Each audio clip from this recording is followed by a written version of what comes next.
اعوذ باللہ من الشیطان الرجیم بسم اللہ الرحمن الرحیم الحمدللہ رب العالمین والصلاة والسلام علی اشرف الانبیاء والمرسلین وعلی اہل بیت الطیبین الطاہرین المعصومین ولعن اللہ اعداءهم اجمعین۔ اما بعد، السلام علیکم ناظرین کرام، جیسا کہ نحن رہبریون کے برنامے کے تحت میں آج چند مطالب کے ساتھ آپ کی خدمت میں حاضر ہوا ہوں۔ عزیزان گرامی، اکثر و بیشتر عوام الناس کی طرف سے یہ سوال اٹھایا جاتا ہے کہ آیا امیر المؤمنین نے بی بی فاطمہ الزہرا سلام اللہ علیہ کی شہادت کے بعد اپنے دور حکومت میں فدق کے بارے میں کوئی حکم صادر کیا تھا یا نہیں، کوئی مطالبہ کیا تھا یا نہیں؟ اس کے بعد ایک اور سوال اٹھایا جاتا ہے کہ آیا کسی زمانے میں فدق اولاد فاطمہ سلام اللہ علیہ کے حوالے کی گئی تھی یا نہیں؟ ابھی بندے حکیم کے پاس جو تاریخ سے جواب ملا ہے، اپنے تحقیق کے مطابق میں چاہتا ہوں کہ وہ آپ کی خدمت میں بیان کر کے اپنی گفتگو کو تمام کروں۔ عزیزان گرامی، سب سے پہلے جو سوال کیا جاتا ہے کہ امیر المؤمنین نے فدق کے بارے میں کوئی حکم صادر کیا تھا یا نہیں، تو اس کا جواب واضح ہے۔ تاریخ سے ثابت ہے کہ مولا نے اپنے دور حکومت میں یا حکومت سے پہلے کوئی فدق کے بارے میں مطالبہ نہیں کیا تھا اور کوئی حکم صادر نہیں کیا تھا۔ اگرچہ امیر المؤمنین فدق کے بارے میں جو لوگوں کا رد عمل تھا اس کو غصبی مانتے تھے، ان لوگوں کو غاصب مانتے تھے، مگر اس کے باوجود مولا نے فدق کے بارے میں کوئی حکم صادر نہیں کیا، بلکہ فدق کا فیصلہ خدا کے حوالے کر دیا۔ اب یہ آتے ہیں کہ کیا وجہ تھی، کیا علت تھی کہ مولا نے فدق کے بارے میں مطالبہ نہیں کیا، حکم صادر نہیں کیا؟ تو سب سے پہلے ہم امیر المؤمنین امام علی بن ابی طالب علیہ السلام کی زبان مبارک سے یہ علت سنتے ہیں کہ مولا علت کیا بیان کرتے ہیں، کیوں مطالبہ نہیں کیا۔ مولا اپنے ارشاد کے اندر اصول کافی جلد نمبر 29 صفحہ نمبر 59 کے اندر مولا کا ارشاد ہو رہا ہے کہ خدا کی قسم، اگر میں فدق کے بارے میں کوئی حکم صادر کرتا تو میرے پیروان تک بکھر جاتے۔ مخالفان تو دور کی بات ہے، مولا کے جو پیروان تھے وہ بھی بکھر جاتے، اس لیے مولا نے فدق کے بارے میں کوئی حکم صادر نہیں کیا۔ اس کے بعد دوسرا جواب مولا نے دیا ہے، نہج البلاغہ کے اندر فدق کے بارے میں ایک جگہ پر اشارہ کیا ہے۔ اس نامے میں جو مولا نے عثمان بن حنیف کو لکھا تھا، جو بصرہ کی طرف مولا کی طرف سے گورنر تھا، اور یہ نام نہج البلاغہ کے اندر موجود ہے، اور اس کا جو شمار کیا جاتا ہے وہ 45واں نامہ ہے، 45۔ مولا نے بہت بڑا نامہ لکھا عثمان بن حنیف کی طرف، اس میں سے کچھ حصے میں مولا نے فدق کی طرف اشارہ کیا۔ مولا فرماتے ہیں کہ آسمان کے نیچے، عزیزان کریم توجہ کیجئے گا، بہت درد بھرا جملہ ہے۔ مولا فرماتے ہیں کہ آسمان کے نیچے خدا کی طرف سے فقط ایک چیز تھی جو ہم اہل بیت کے ہاتھوں میں تھی، وہ فدق تھی، مگر کچھ قوم نے، کچھ لوگوں نے اس پر بھی لالچ کا مظاہرہ کیا اور کچھ لوگوں نے اس کو نظر انداز کر دیا، در حالانکہ بہترین فیصلہ کرنے والا خدا ہے۔ ابھی مولا نے فدق کا فیصلہ خدا کے حوالے کر دیا، خود کی طرف سے کوئی حکم صادر نہیں کیا۔ آگے مولا ایسا فرماتے ہیں کہ میرا فدق سے کیا لینا دینا، در حالانکہ انسان کی اصل منزل، اصل مقصد اس کی قبر ہے۔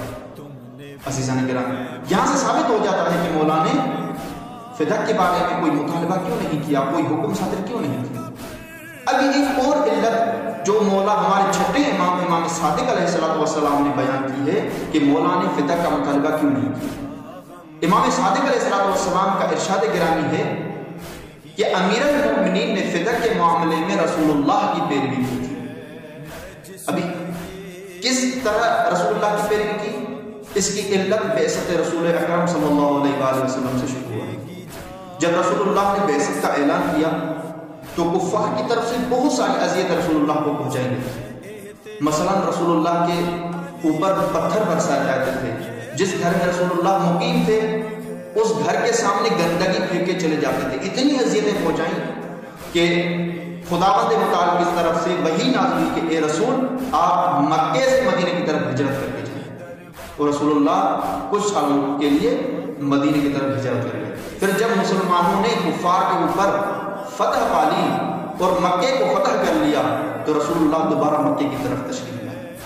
عزیزان گرامی، جب رسول اللہ مکے کی طرف تشریف لے کر آئے تو اس گھر کا مطالبہ نہیں کیا جس گھر میں کفار کی طرف سے رسول اللہ کے اوپر اذیتیں پہنچائی جاتی تھی، ظلم ہوتا تھا رسول اللہ کے اوپر، اس کا دوبارہ اس نے مطالبہ نہیں کیا۔ امیر المومنین نے بھی فدق کے معاملے میں رسول اللہ کی پیروی کی، اس چیز کا دوبارہ مطالبہ نہیں کیا جس چیز پر امیر المومنین پر ظلم ہوا تھا۔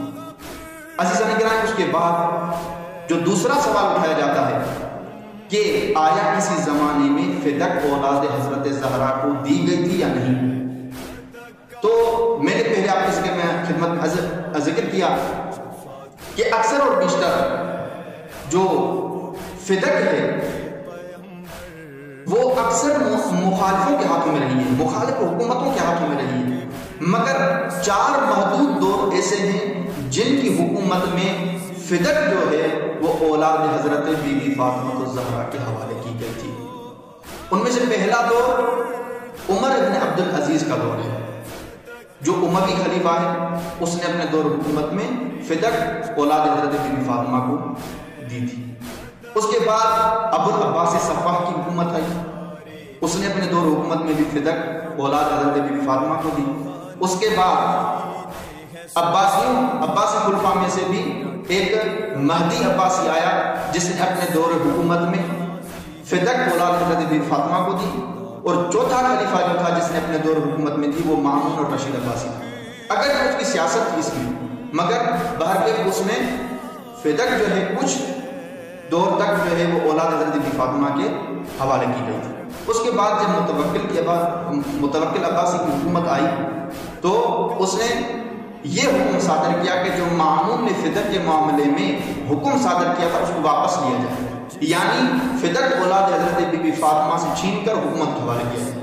اس کے بعد اکثر اور بیشتر تاریخی کتابوں میں یہ لکھا گیا ہے کہ متوکل عباسی کی حکومت کے بعد ایسی کوئی روایت نہیں ملتی کہ جس میں فدق کا ذکر کیا گیا کہ کس کے حوالے کی گئی، کس نے غصب کیا، پھر فدق کا کیا بنا، کوئی ذکر نہیں ہوا ہے متوکل عباسی کی حکومت کے بعد۔ بہرکیف عزیزان گرامی، سادات کے اوپر، عاشقان اہل بیت کے اوپر، شیعیان اہل بیت کے اوپر ظلم ہوتے آ رہے ہیں، ظالموں کی طرف سے ظلم ہوتے آ رہے ہیں اور ہوتے رہے ہیں اور ہو رہے ہیں، مگر تاریخ گواہ ہے کہ اہل تشیع نہ کم پہلے ہوئی تھی اور نہ کبھی ہوگی، اور عنقریب یہ دنیا والے دیکھیں گے کس طرح عاشقان اہل بیت کی اس دنیا کے اوپر حکومت چھا جاتی ہے۔